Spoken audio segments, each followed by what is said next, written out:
অর্থাভাবে থমকে আছে Patuakhali medical college হাসপাতালে 10,000 কিডনি ডায়ালিসিস সেন্টারের নির্মাণ কাজ। ফলে কাঙ্ক্ষিত স্বাস্থ্যসেবা থেকে বঞ্চিত হচ্ছে জেলার মানুষ। বিভিন্ন সংকটের কথা উল্লেখ করে শীঘ্রই চালু করার কথা জানায় সংশ্লিষ্ট কর্তৃপক্ষ। পটুয়াখালী থেকে মুফতি সালাউদ্দিনের প্রতিবেদন জানাচ্ছেন রেজওয়ান শরীফ।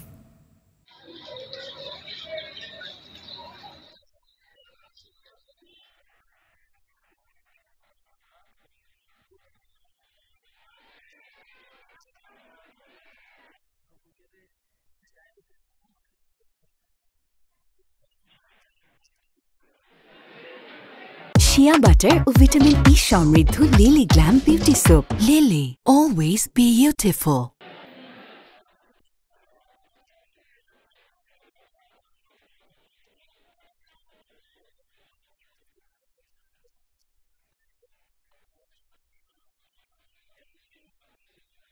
কিডনি রোগীদের সুচিকিৎসার জন্য একটি ইউনিট খোলার ব্যবস্থা হচ্ছে। দীর্ঘদিন পর্যন্ত এই কথাটি আমরা শুনে আসছি। ইউনিটটি চালু হয় তাহলে আমরা মনে করি এখানকার রোগীদের অনেক সাশ্রয় হবে।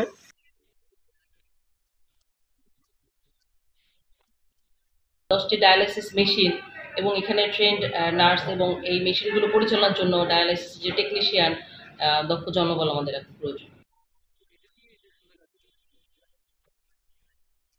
আমরা আশা করি যে এখানে ডায়ালিসিস সেন্টারটা বসলে একজন কিডনি বিশেষজ্ঞ আসলে মানুষের কিডনি চিকিৎসার একটা ব্যাপক সুযোগ তৈরি হয়।